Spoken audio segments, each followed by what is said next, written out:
Donc, Pirkei Avot, premier chapitre, Mishnah 12, Yud-Bet. Alors, on a vu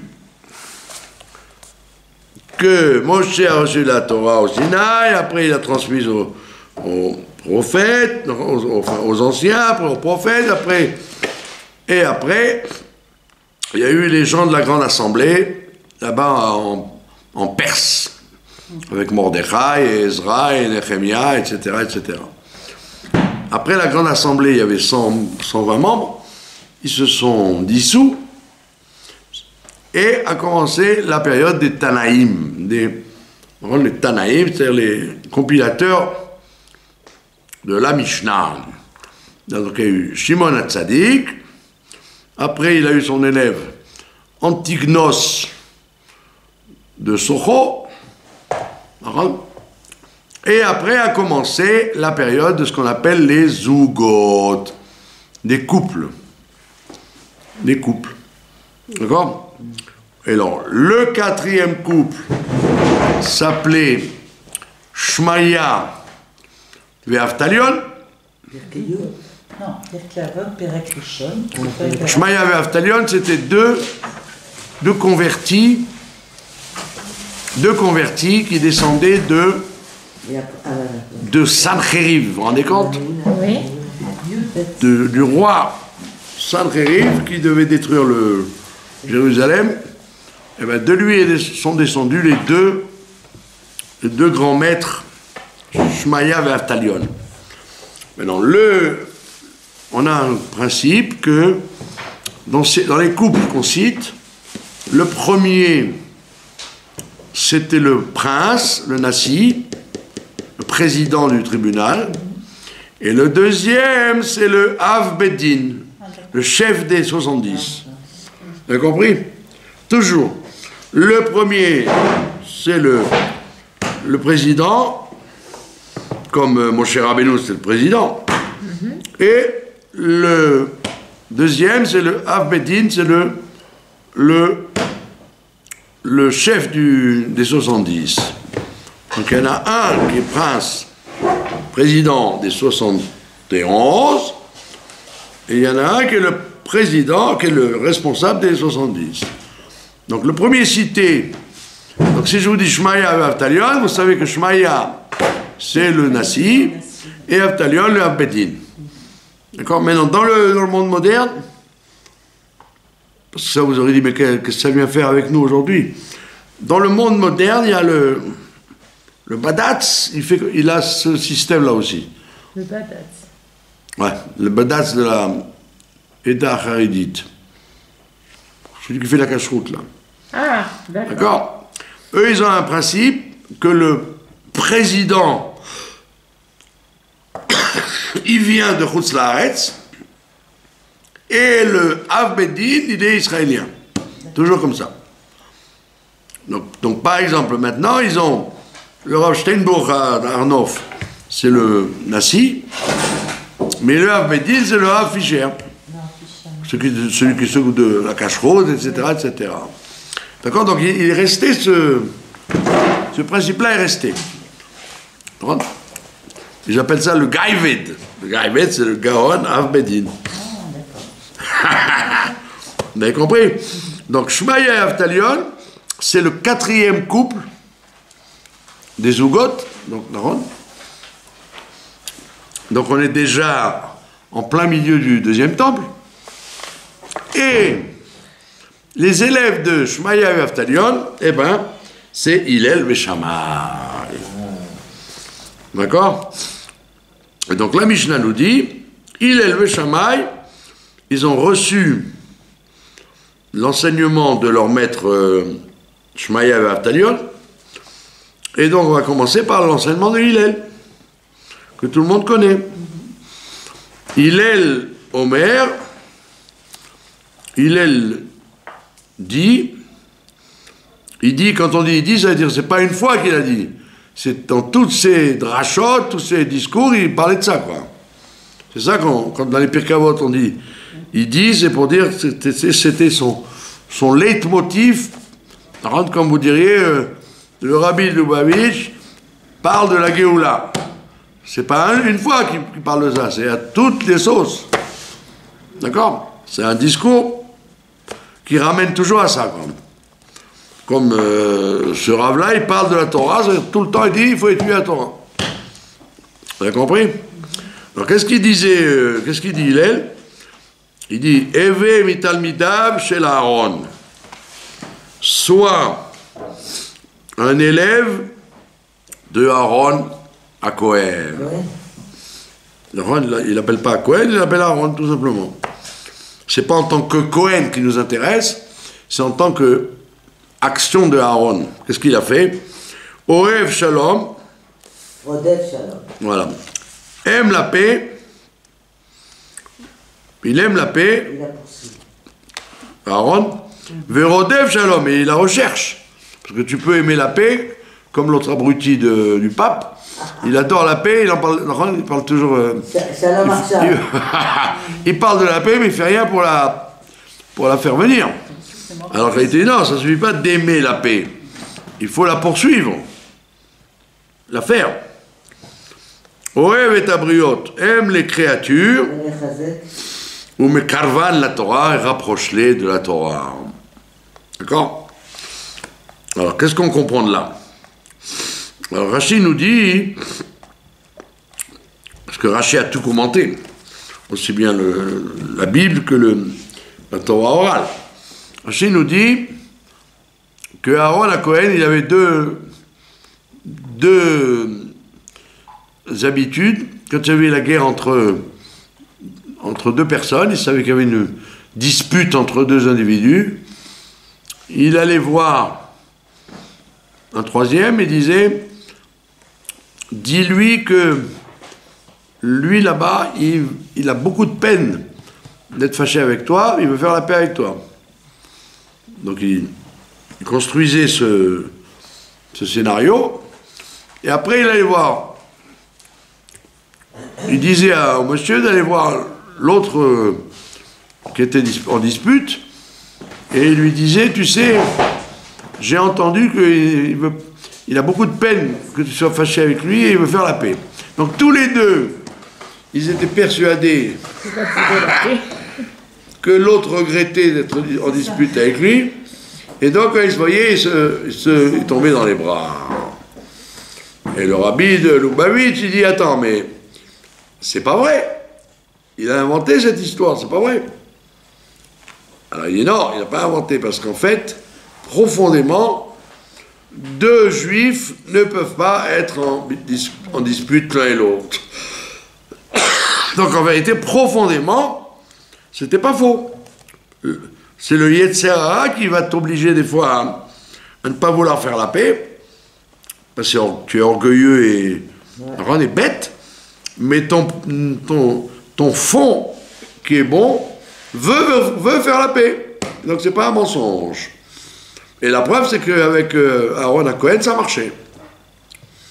Et donc il faisait tout le temps, il passait ses journées dans le désert pendant 40 ans à arrondir les angles entre les gens. Et même avec les hommes et les femmes, on raconte, Rachid nous raconte qu'il y avait un mari qui était un peu starbé de la tête, qui a dit « Je ne veux plus rien de toi » à sa femme, « Je ne veux plus rien de toi, tant que tu ne craches pas dans la figure de Aaron à Cohen. » C'est une histoire qu'on retourne dans la Gemara avec Rabbi Meir d'ailleurs. D'accord? Et alors la femme était très embêtée. Elle s'est dit, mais comment moi je vais aller cracher dans la figure de Aaron à Cohen? Mais il est fou. À l'époque, il n'y avait pas de divorce et disputes et beddin et on gagne le procès et on divorce. Non! À l'époque, les femmes et les hommes ne divorçaient pas. Même avec un mari tordu comme celui-là. D'accord? Donc elle était très embêtée pour régler ce problème. Et Aaron à Cohen, avec son intelligence, il a entendu cette histoire. Et il a convoqué la dame, et il lui a dit, Madame, j'ai un gros problème dans l'œil, Et il n'y a que la salive, votre salive à vous, madame, qui peut m'aider à guérir. Mais là, il fallait penser à cette histoire. Il y a écrit d'ailleurs dans les livres, si vous voulez savoir, il y a écrit dans les livres que la salive à jeun, le matin, tant que tu n'as pris ni un verre d'eau, ni un café, ni un thé, la salive, elle enlève les verrues. Eh ben... Quelqu'un qui aurait une verrue, il se crache dessus, la salive à jeun. Et là, ma maman me disait, c'est Renan Lebracha, que elle a vu dans son temps à elle, qu'il mettait ça sur la peau, que ça donnait une belle peau. La salive, ben oui, c'est comme les chats. Incroyable, hein? Les chats, ils se lèchent et ils se nettoient comme ça. Donc je ne sais pas si c'est vraiment efficace pour les verrues, la salive. En tout cas, Aaron, il a raconté ça à la dame. Il a dit, j'ai mal à l'œil, et il n'y a que votre salive qui peut m'aider. Est-ce que vous pouvez me cracher dans l'œil? Alors elle l'a fait. Elle l'a fait, et les gens ont vu ça, ils ont dit, bon, bah, si c'est un médicament, bah, tant mieux. Et donc, ils ont été raconter ça au mari, et il a dit, bon, bah, tu peux rentrer à la maison, j'annule mon vœu. Et donc, on voit qu'Aaron était prêt à se rabaisser pour justement faire la paix entre les hommes et les femmes. Et Rachid dit donc, à tel point, donc, il faisait la paix entre les hommes et entre les hommes et les femmes, que quand il est mort, ben, tout le monde l'a pleuré 30 jours abondamment, hommes et femmes. Alors que Moshe, il n'y a que les hommes qui l'ont pleuré. Les femmes, non. Donc il te dit, donc il t'explique un peu le style qui était ce Aaron à Cohen. D'accord? Donc il te dit, il aimait la paix. Et il a recherché, toute sa vie, il était en train de faire la paix avec les gens. C'était... Maintenant, bon, Aaron, il a un problème. C'est que c'est le bon côté d'Aaron d'être comme ça. Mais en vérité, il a une tendance, Aaron, à être un peu trop passif. Il n'est pas comme son frère. Son frère, Aaron, dès qu'il sort du palais de Pharaon, dès qu'il voit un truc qui ne va pas, hop, il tue l'Égyptien, il ne rigole pas. Donc Moshe Rabbeinu, il est de la midat à Netzach, la victoire. Alors qu'Aaron, il a la midat de Hod, la soumission, la tolérance. D'accord? Et donc des fois, la tolérance, c'est bien. La preuve, c'est que là, on le complimente. Mais quelquefois, c'est pas la solution. C'est pas en étant trop gentil que tu amènes le shalom. Des fois tu amènes tu conserves la guerre. C'est pour ça que Pinchas, son petit-fils, il va faire le tikkun de ça. Il va dire, mon grand-père, c'était quelqu'un qui se laissait faire dans tout. Le veau d'or, il a laissé faire. Son frère, il a laissé passer en avant. Dans l'histoire de Korach, il n'est pas intervenu. Quand son frère a tapé sur le rocher, il n'est pas intervenu. Jamais il intervient, Aaron. Il est très passif. Donc il y a un bon côté qu'on voit ici d'aimer la paix et rechercher la paix.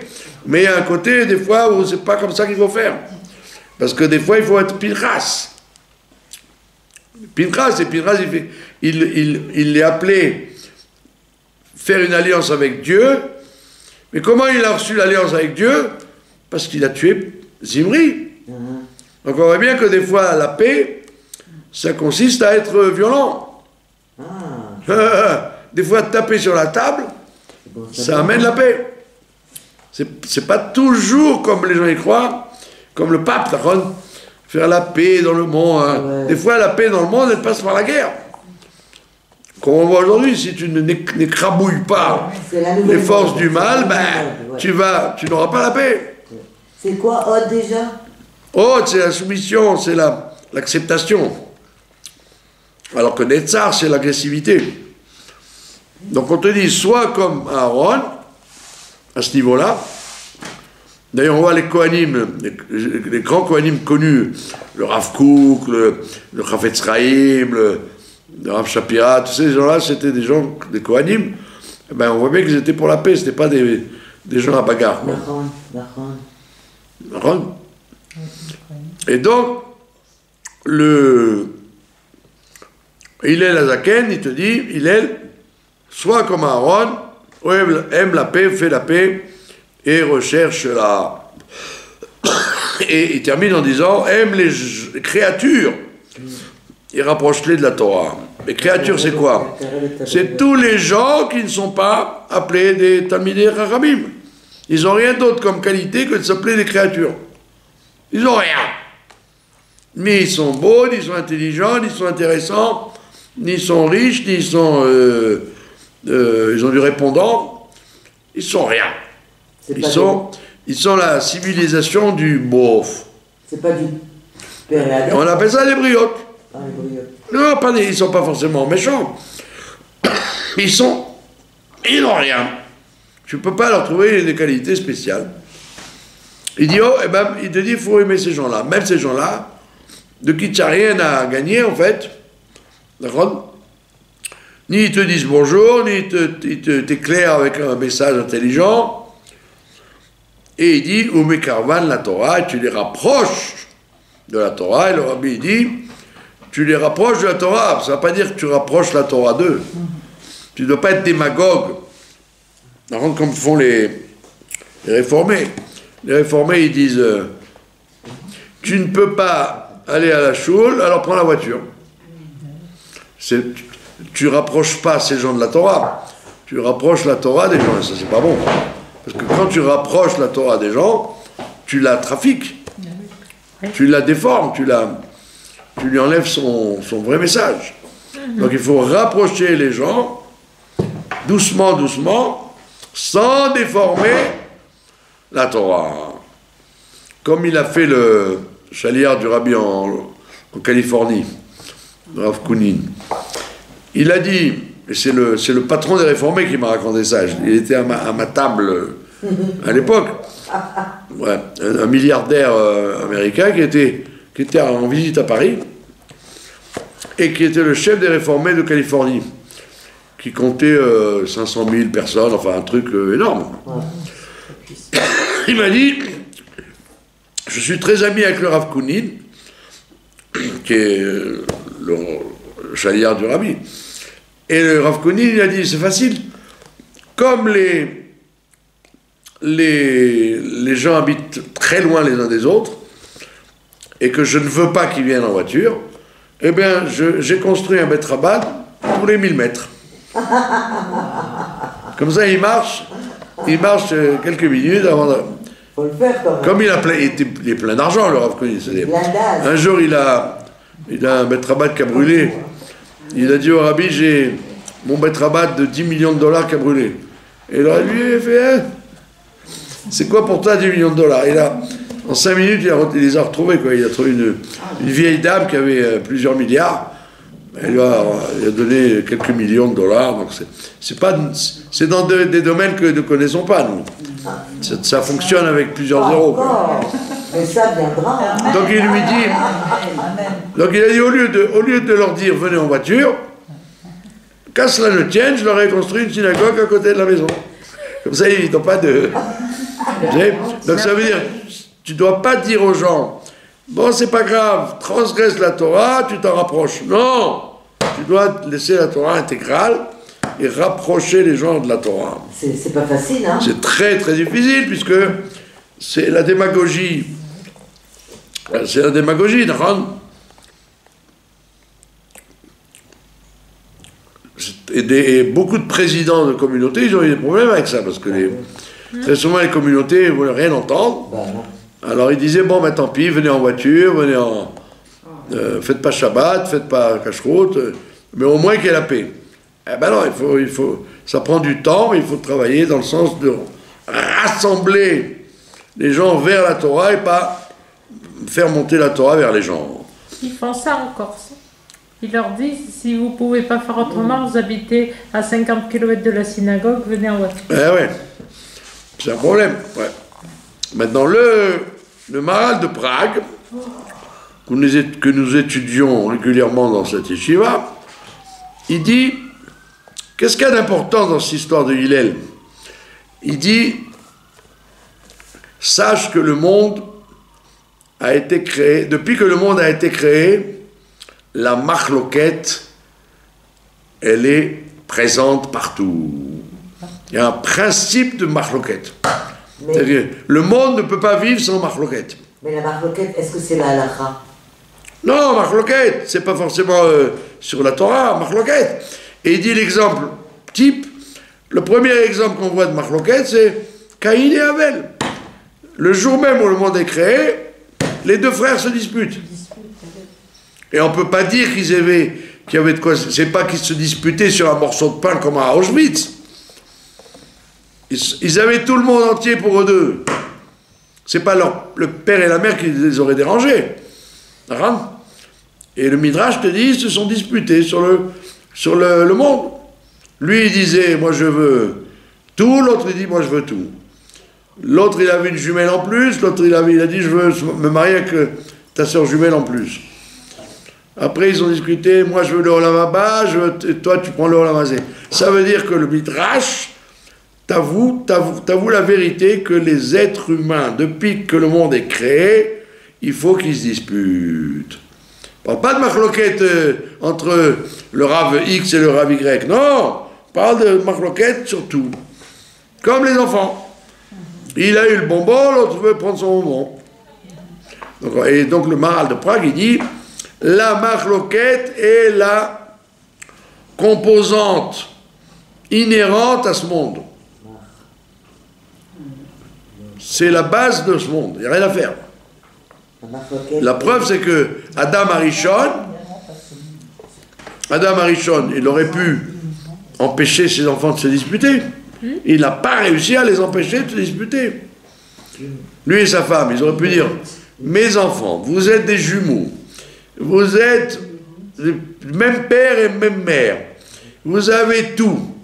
C'est pas que le magasin est fermé, tout est à vous. Ne vous disputez pas, reprenons chez l'Olam. Et on voit qu'ils n'ont rien pu faire et ça a été jusqu'au crime.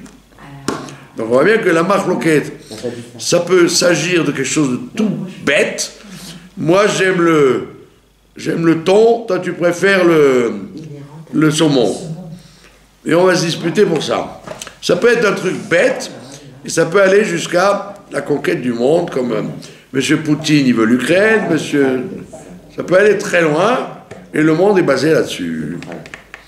Et c'est évidemment, ça prend des proportions entre parents et enfants, entre mari et femme, entre pays et autres pays, etc., etc., etc.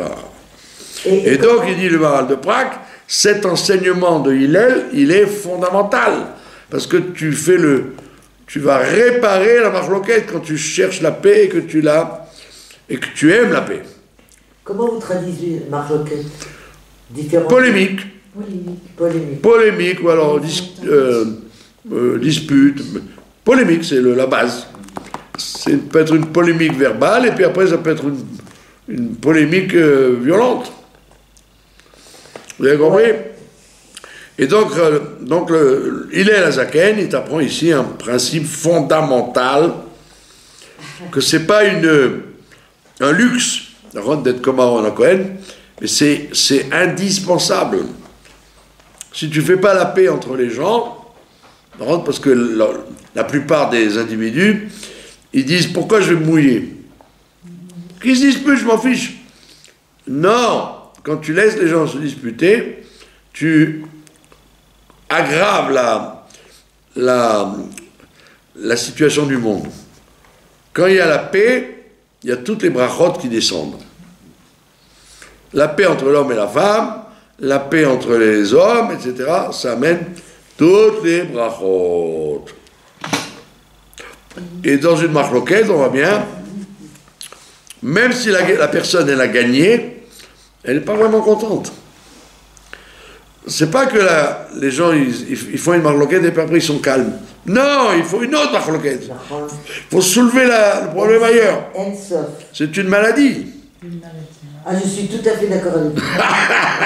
C'est une maladie des êtres humains. J'en souffre tous les jours. Ouais. Ah oui. On en souffre tous. Vous avez compris? Quand c'est de la famille, tu ne peux pas t'en débarrasser. Est-ce que vous avez une question sur cette Mishnah? Les amis, tu peux témoigner. C'est très clair. C'est très clair. Ouais. Et donc il te dit, on a reçu ça de Shmaya et Avtalion. C'est eux qui leur ont dit, en héritage spirituel, faites cette guerre pour empêcher les machlokot. D'accord? Il y avait une histoire comme ça juste avant. Shmaya et Avtalion, c'était on a dit le Nassi et le Avedin.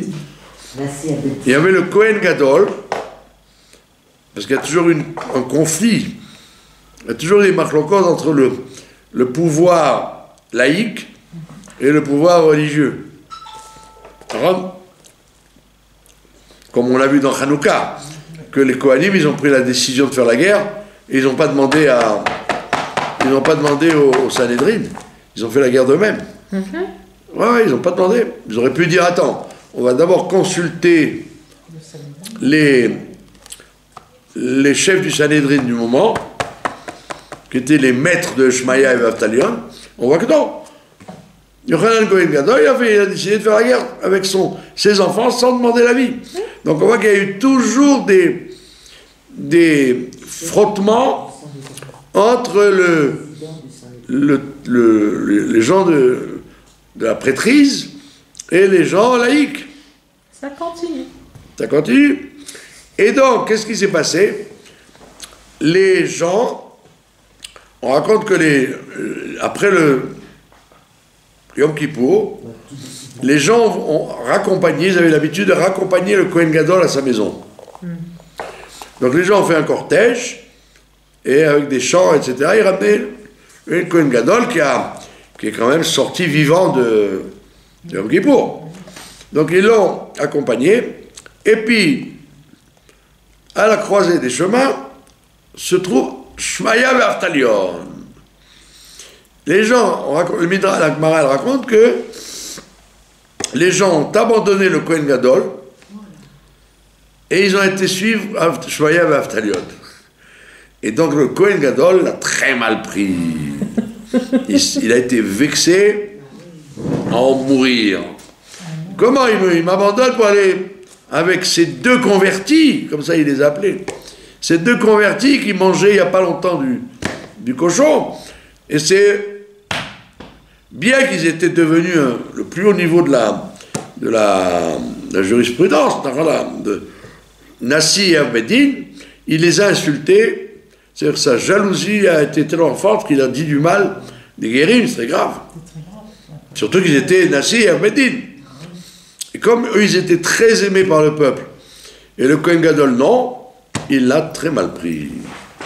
Et eux, au lieu de se vexer, de se faire insulter par le Kohen Gadol, ils ont dit, bon, si c'est son opinion, on peut pas le critiquer trop. Ils auraient pu le condamner. Insulte au guérim et insulte au Nassi. Donc on voit bien qu'ils avaient eux-mêmes cette qualité de chercher la paix et de ne pas chercher la bagarre. Et le Kohen Gadol, ça le foutait mal, puisqu'il sort du temple le jour après Kippour, et la seule chose qu'il trouve à faire, c'est de commencer à se prendre le bec avec les gens. Donc on voyait qu'ils ont enseigné à Hillel et Shammai que la base de notre société, elle est basée sur l'amour de la paix et la recherche de la paix. Donc dans la réalité, il faut aller jusqu'au bout. Tant que tu peux obtenir la paix, ben, cherche. Ne lâche pas le morceau, ne jette pas l'éponge en disant « ça sert à rien, on n'obtiendra pas la paix, laissons-les se bagarrer ». Non, fais tout ce que tu peux pour faire la paix. Et quand vous avez affaire à un perdeur narcissique dans votre famille, alors, et que vous voulez la paix, mais c'est impossible, quoi. Bah, on n'a pas dit qu'il faut rester avec les gens sous prétexte qu'il faut faire la paix. Tu peux justement avoir la paix en n'étant pas avec des gens. Si quelqu'un ne s'entend pas avec quelqu'un d'autre, on ne peut pas l'obliger à manger avec lui et parler avec lui. mais au moins ne pas se bagarrer. Comme disait mon rave à Paris, le rave Edelman, il disait, parce qu'il y avait des histoires sans arrêt au consistoire entre les shochatim, des bagarres de shochatim entre les rabbanim. Et alors il me disait un proverbe du Rabbi Rachab, parce qu'il avait connu le Rabbi Rachab là-bas à Rostov. Il était jeune. Et bien que le Rabbi Rachab, il ait écrit des livres sur la paix, sur la tolérance, sur l'amour entre les juifs, ça c'est écrit dans les livres. Mais il disait le Rabbi Rachab au Chassidi, mais ça c'est pas écrit nulle part, c'est Torah orale que moi j'ai reçu. Il a dit, le Rabbi Rachab disait, si on ne peut pas avoir la paix, au moins qu'on ait le silence. Si on n'a pas le shalom, au moins qu'il y ait le sheket. D'accord, c'est bien. Tu ne peux pas avoir la paix. Allez, c'est impossible. Il y a une incompatibilité qui ne se résoudra pas. Alors, au moins, il n'y a pas le shalom, mais au moins, il y a le sheket. On n'est pas obligé de se crêper le chignon. On peut... s'ignorer. S'ignorer. Bonjour, bonsoir, c'est tout. Donc, vous parlez de gens avec qui on ne peut pas avoir la paix. Très bien. On ne t'a pas dit qu'il faut absolument embrasser tout le monde et dire... et se forcer à être avec tout le monde. C'est une exigence formidable, mais si on ne peut pas l'avoir, au moins, qu'il n'y ait pas de guerre. C'est déjà énorme. Parce que savoir se taire et ne pas provoquer la guerre, c'est très dur. Donc avoir le sheket, si on n'a pas le shalom, oui, surtout dans les familles, surtout dans les relations humaines. Donc, rappelez-vous de ce principe, si on ne peut pas avoir le shalom, au moins qu'il y ait le sheket. Et ça peut durer. D'accord? Ah oui, on ne sait pas. Hein. J'ai fait un doctorat sur ça. Ah oui. Bien que le rabbi dise qu'il faut absolument arriver à cette madriga de travailler ensemble, de s'entendre avec tout le monde, mais c'est une madriga très haute. Et si tu ne peux pas l'atteindre, alors au moins, fais le minimum, qui s'appelle le silence. D'accord. Voilà. Mishnah Yud Gimel. C'est bon, on a épuisé le sujet, on continue. Ou Aya Omer. Toujours Hillel. Hillel avait l'habitude de dire Negat Shema Avad Shemei. D'accord? Celui il a un nom connu, il est très connu, d'accord? Et donc il est connu chez les gens, en tant que personnage très connu. Il dit, celui qui utilise cette capacité d'être connu à tort et à travers, et bien il dit Negat Shema. Negat Shema, il est connu de son nom. Avad Shemei, il va perdre son nom. C'est-à-dire, reste discret. C'est de l'hébreu ou de l'araméen? C'est de l'araméen. Pourquoi c'est l'araméen? Parce que Hillel était un babylonien. Un babylonien est comme... Donc il parle, chaque fois qu'il parle en araméen exprès. C'était sa langue à lui, quoi. Et comme il était très grand, ils l'ont fait venir en Eretz Israël jusqu'à ce qu'il devienne le président. Ah, donc il a vécu en Babylonie au temps de l'exil?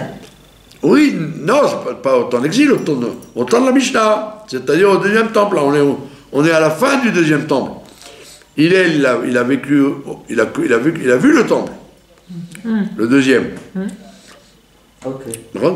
Hillel, c'est le maître de Rabbi Yochanan ben Zakkai qui va assister à la destruction du temple. Donc c'est encore au deuxième temple. Oui, c'est dans les années 70 de avant, l'ère vulgaire. C'est ça, avant l'ère vulgaire, ouais, c'est ça. Donc il dit, celui qui est connu, hein, et il n'arrête pas de vouloir être connu, il te dit, Avad Shmei, il va perdre son nom, il va... Sois discret, ça veut dire. Sois discret et ne mets pas à toutes les sauces ta célébrité et ton nom. Comme ils font les hommes politiques. Là, aujourd'hui, tout le monde se félicite d'avoir libéré les otages. La gauche, la droite, Trump, tout le monde est content. Et entre parenthèses, des centaines de terroristes nazis, assassins. Quoi Entre parenthèses, Ouais. pour des centaines de terroristes nazis, assassins. C'est ce qu'on dit. Bien sûr. Alors il dit donc Negachma Avachmei, ou de là, c'est là que je vais m'arrêter ce soir parce que c'est très important, ou de là Mosif Yassef. Il dit celui qui ne progresse pas, Yassef recule. Le pshat, ça veut dire celui qui ne rajoute pas dans la Torah son étude de la Torah, il va oublier sa Torah. Ça, c'est la base de la Mishnah, c'est sur la Torah. Mais les autres Mefarshim, les autres commentateurs, ils disent c'est dans la vie, toute la vie, elle est comme ça. Celui qui n'avance pas reculera. Donc faites attention quand les gens ils disent je ne viens plus au cours, je ne viens plus à la synagogue, je ne viens plus à la communauté, parce que je veux prendre du recul. Allez, alors on dit attention, ne mélange pas prendre du recul et reculer. C'est en vérité, c'est la réaction du Yetzer Hara, et ça c'est ce qui se passe aujourd'hui, que les gens en ont marre de se battre dans n'importe quel domaine. Quand les gens ne veulent plus se battre, ils arrêtent. Ils prennent du recul. Oui, ils arrêtent, et c'est le Yetzer Hara qui dit ça. J'arrête. Le fait que tu arrêtes, en vérité, tu recules. Et tu n'arranges rien, en fait. C'est pas que tu vas avoir la paix et tout va s'arranger. Au contraire, les choses vont s'aggraver. Ça veut dire que s'il y a une situation qui t'exaspère, eh bien justement, bats-toi et avance.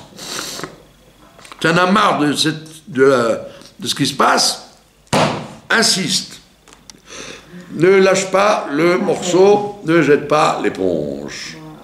Parce que de là, Mosif, celui qui ne rajoute pas, eh bien, il reculera. Avance, fonce. Vous avez compris? C'est un grand klal qu'il faut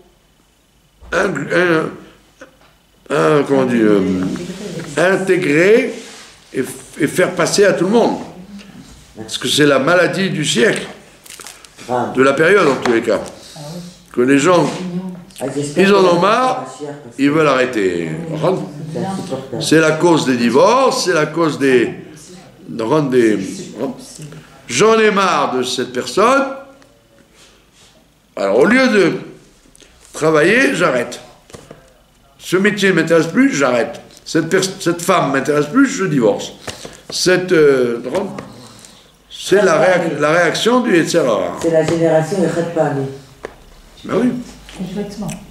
Mais si c'est en temps Chat Pa'ami, ça serait déjà bien. Mais c'est que les gens croient que arrêter une situation, c'est la résoudre. La régler. Non, pas du tout. T'en as marre, et bien continue. Mais tout le monde dira, mais c'est le contraire. Si j'en ai marre, j'arrête. Non, monsieur, si t'en as marre, vas-y, continue. Je me rappelle, il y a des années, vous avez... Faut le faire ou pas? Il y a des années, vous avez dit, t'as une petite carie, tu t'en occupes pas, et ben ça va finir par une couronne. Voilà. Parce que il faut que tu t'en occupes, hein. Il y a une dent qui m'a pas... Donc il te dit, celui qui ne veut pas avancer, qui ne croit pas qu'il va rester à sa place, il va reculer. Il n'y a pas de... C'est un klal de fer. Et le problème, c'est que les êtres humains, en ce moment, ils sont tous là-dedans. Parce qu'ils sont fatigués. Je ne veux... Voilà, ils sont fatigués. Fatigués. Alors, repose-toi, mais repose-toi, mais une fois que tu seras reposé, on reprend le combat. Voilà. Tu n'es pas obligé de travailler comme un malade jusqu'à en mourir. Mais au moins, ne prends pas cette politique que d'arrêter le combat, ça arrange les choses. Ça n'est pas vrai, au contraire. Tu vas t'engrainer dans un système où d'un abandon va entraîner un autre abandon et tu vas dégringoler dans tout. Tout en ne trouvant pas la solution. C'est comme l'alcoolique, qui, pour oublier qu'il a bu, il continue à boire. Il boit encore un verre pour se dessouler du premier, mais le deuxième verre, il va te donner encore plus le sentiment pour oublier qu'il a bu. Ben oui. Donc les gens, ils disent, je vais arrêter. Allez, ils arrêtent. Et ils voient qu'en fait, rien n'a bougé. Rien n'est réglé. Alors ils disent, ben tiens, je vais arrêter encore ça, encore plus. Et donc c'est un enchaînement catastrophique. Et après, en plus, il y a l'orgueil qui fait que les gens n'osent pas avouer qu'ils sont lâches et qu'ils veulent arrêter. C'est dur pour les gens. Alors ils te disent, ça ira mieux plus tard. Non, ça n'ira pas mieux, ça va s'aggraver. Donc dès que tu as, c'est ce que dit le Tanya, toute réaction première, elle vient du mauvais côté. Ah, d'accord. Toute réaction première, j'en ai marre, j'arrête. Ah, tu as pensé à arrêter, c'est que ça vient du mauvais côté. Reprends-toi et dis, non, je ne vais pas arrêter. C'était une intrusion du mauvais penchant qui voulait me faire... qui voulait gagner du terrain sur moi. C'est très important ce principe-là. Parce que les gens n'ont pas compris, et les docteurs le disent, si quelqu'un arrête de marcher, il ne va pas avoir moins mal aux jambes, au contraire. Si tu as mal aux jambes, marche. Utilise un organe pour qu'il soit en bonne santé, justement. Ne dis pas, je vais arrêter, comme ça ira mieux. Pas du tout. Si tu as des jambes, marche. Si tu as un cerveau, utilise-le. Ça veut dire que le principe d'arrêter, c'est un principe de mort, en fait. C'est pas un principe de vie. Alors, évidemment, il y a le repos. On n'a jamais dit qu'il ne faut pas se reposer. Mais tu te reposes pour reprendre. Vous avez compris? Tu fais une pause. Fais une pause, mais pas un recul. Et il dit, donc de là, Mossif Yassef, celui qui ne rajoute pas, va diminuer. Et Yassef, c'est en même temps la chose, sauf, il va vers la fin, il va vers sa fin. Ou de là, Yalif, Ketala, Chayav. Et il dit, ou de là, Yalif. Celui qui n'a pas, Yalif c'est la Shonulpan, celui qui n'a pas étudié comme il faut, Ketala Chayav, il est susceptible de mourir. Wow. C'est-à-dire le fait de ne pas progresser, ça t'entraîne vers la mort. C'est-à-dire progresser. Incroyable. Dans le cerveau. Dans tout. Quand tu fais quelque chose, progresse. Ne stagne pas dans une situation X. Progresse. Si tu ne progresses pas, il va fort. Hein. Il te dit, il mériterait de mourir, puisque, au lieu d'être un Talmid Racham, il dégringole vers l'ignorance. D'accord? Et il termine en disant, Udeishtamesh betaga, celui qui utilise la couronne de la Torah, par exemple, la couronne de la célébrité, Taga, c'est la couronne. Cholaf, c'est comme s'il disparaissait de ce monde. Ça veut dire tout le contraire de ce que tu aurais cru. Tu aurais dit, puisque j'ai la Torah et je me flatte d'avoir la Torah, donc je vais la garder.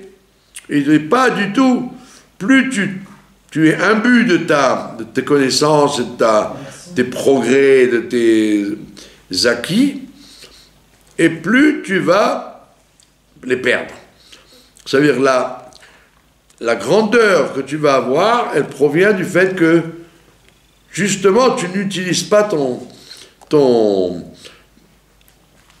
ta célébrité pour toi-même. D'accord? Plus tu deviens humble, en disant je ne sais rien, et plus j'avance et moins je sais, Je ne suis rien. et plus tu vas vraiment savoir, sinon tu vas perdre. Olaf, il va disparaître de ce monde-là. Donc il est très dur, Hillel Azaken. Vous aurez dit, mais c'est pas un discours de Hillel. Mais il te dit, c'est le discours de Hillel. La preuve, c'est que lui, comme on voit dans les histoires de la Gemara, plus il était grand, et plus il était humble. À tel point que, il ne se faisait pas appeler Rav, Agaon, etc. Il se fait appeler Hillel. Vous connaissez les histoires du bonhomme là, qui a voulu le voir avant le Shabbat pour lui poser des questions idiotes. Sur un pied. En plus sur un pied. Et il n'a pas dit, il a dit Hillel, qui c'est? Oui, il est Hillel. Un autre, on l'aurait jeté dehors. Quand tu parles comme ça du Nassi du Sanhédrin. Et pas du tout, il a dit c'est moi. Donc on voit bien que plus quelqu'un est grand, et plus quelqu'un ne doit pas utiliser la couronne de la Torah en disant « Respectez-moi, je suis la Torah. Respectez-moi, je ne suis rien. Pas respectez-moi, je ne suis rien. » Yud Dalet, ou Omer. Hillel, la phrase Hillel très connue. Il disait Hillel, Imen alili. Mili. Marad. Qui veut dire si je ne suis que pour moi. Non, si je ne suis pas pour moi. C'est-à-dire que l'homme, il doit avoir une base élémentaire d'égoïsme. D'exister, quoi. Il ne peut pas dire tout pour les autres et rien pour moi. Non. La base de la vie, c'est au moins d'assurer le minimum à soi. Si je ne suis pas pour moi. Imenanili, si je ne m'occupe pas pour moi, Mili, qui va le faire? Qui va être pour moi? D'accord? Donc on t'a pas dit de faire le bon samaritain et de donner tout et de rien garder pour toi. Non! Assure d'abord la base pour toi, une base minimale, sinon tu n'existeras plus. Donc c'est sûr qu'il faut être humble et altruiste et donner aux autres, etc. Mais avant, il faut au moins penser à toi. Parce que si tu n'es pas pour toi, qui va l'être? D'accord?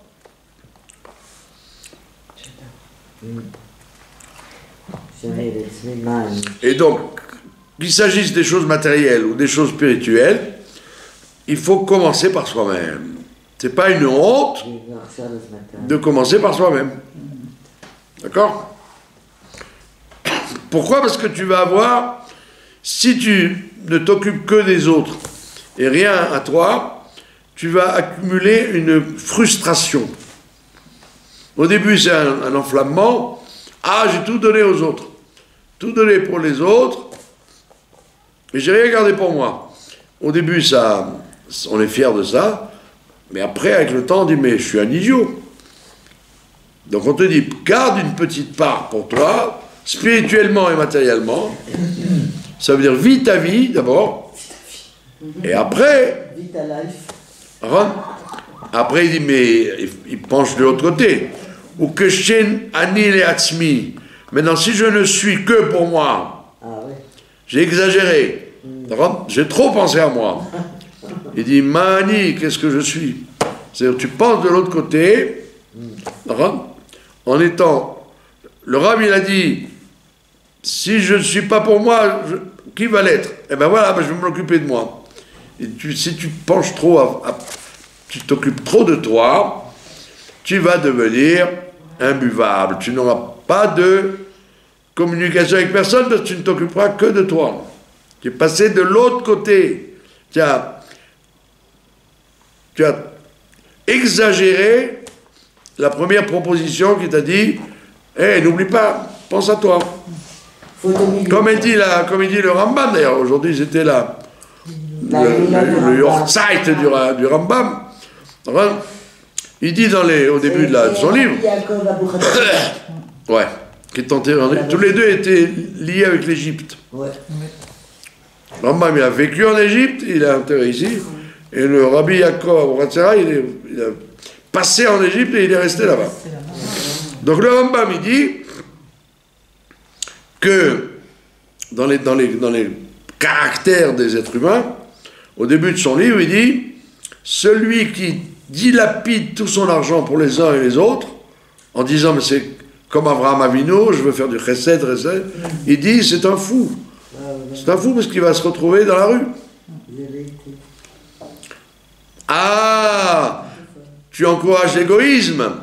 Non, avant, il faut qu'il y ait un égoïsme élémentaire de garantir sa vie. Comme le père, il y avait un monsieur, il avait de l'argent, et ses enfants l'ont pompé entièrement, quoi. Ils ont tout pris. Et ils ont tellement pris qu'il a fini sa vie comme un clochard. Il n'y a plus rien. Alors le Rav, il leur a dit, mais vous êtes ignobles. Il fallait au moins laisser à votre père le minimum. Ah non, nous les enfants, on a droit à... Et donc ils ont tout pris et ils n'ont rien laissé à leur père. D'accord? Et donc ils se croyaient intelligents. Ils disaient, mais c'est la vie, l'héritage, la suite, etc. Donc Hillel te dit, si je ne suis pas pour moi, je ne serai rien, mili qui va l'être pour moi. Et il dit dans les mitzvot pareil, avant de faire des mitzvot aux autres, fais-les toi-même pour toi-même déjà. Ne dis pas tout pour les autres. C'est pas bon. Il dit maintenant, si de l'autre côté tu passes, tu n'es que pour toi à ce moment-là, tu as basculé de 180 degrés, alors il dit, Mahani, qu'est-ce que je suis? J'ai rien fait. J'ai pas rempli ma vie si je suis d'un égoïsme forcené. Il faut que je pense aux autres. Aussi. Et troisième proposition, Vim lo achshav. Et si c'est pas maintenant que je fais la chose, et matai. Ça veut dire, c'est ce que je dis un livre qui explique des ségoulottes. Il dit là-bas, un individu n'oublie rien. Un individu n'oublie pas. On dit attends, il y a plein de gens qui oublient. Je vous promets de vous apporter quelque chose. Et j'ai oublié. Le livre, il dit non, c'est pas possible, tu ne peux pas oublier. Alors comment? Tout simplement, quand tu y as pensé, tu as repoussé l'idée. Waouh! D'accord. Tu y as pensé, tu as dit, oh, il ne faut pas que j'oublie le pot de moutarde pour Adassa. Et après, il dit, bon, je l'apporterai plus tard. Et bien, le plus tard ne se passera pas. Parce qu'on t'a donné, là. On t'a ouvert la porte. Le Etratson, c'est maintenant il fallait amener le pot de moutarde, mais mets-le sur ta table avant de partir, tu ne l'oublieras pas. Si tu l'as oublié, c'est qu'en vérité, quand tu y as pensé, tu ne l'as pas fait. Donc, si ce n'est pas maintenant que je c'est pour ça qu'il dit, c'est pour ça qu'il dit, il me si c'est pas maintenant, alors c'est quand? Ça veut dire ne dis pas, si tu as et à chaque instant ça se passe, d'accord? Tu dois chercher une adresse pour quelqu'un. Vous l'avez l'adresse? Oh, j'ai complètement oublié. Non, tu n'as pas oublié. Tu as pensé, et au moment où tu as pensé, tu as dit plus tard. Rentre plus tard. C'est connu la Torah du Rabbi Elimelech de Lichensk. Il disait, il a écrit, fais la guerre contre Amalek demain. Alors, il dit, comment il s'appelle Amalek? Demain. T'as compris? Ça veut dire que tu pouvais faire la chose. Tu avais le temps, l'argent, la santé, et tu as laissé traîner. Au lieu de profiter du moment, comme on dit, au moins, débarrasse-toi. Fais la chose et débarrasse-toi. Non, les gens disent plus tard, et le plus tard n'arrive jamais, ils oublient. On voit bien que les enfants, ils sont dans le plus tard toujours. Jamais un enfant va te dire oui maman tout de suite. Avec le téléphone. Tout le monde va te dire plus tard. Vous avez compris? Donc Hillel te dit Im lo achshav et mata. Et si c'est pas maintenant, quand est-ce que ça sera? Surtout que tu n'es pas maître de la vie. Peut-être que le plus tard n'arrivera pas, peut-être que Dieu ne va pas te laisser. Vous avez compris? Après, ça passe à Shammai. Donc voilà, on s'est occupé de Hillel. C'est intéressant, non? Très bien. Voilà, je vous remercie de votre attention.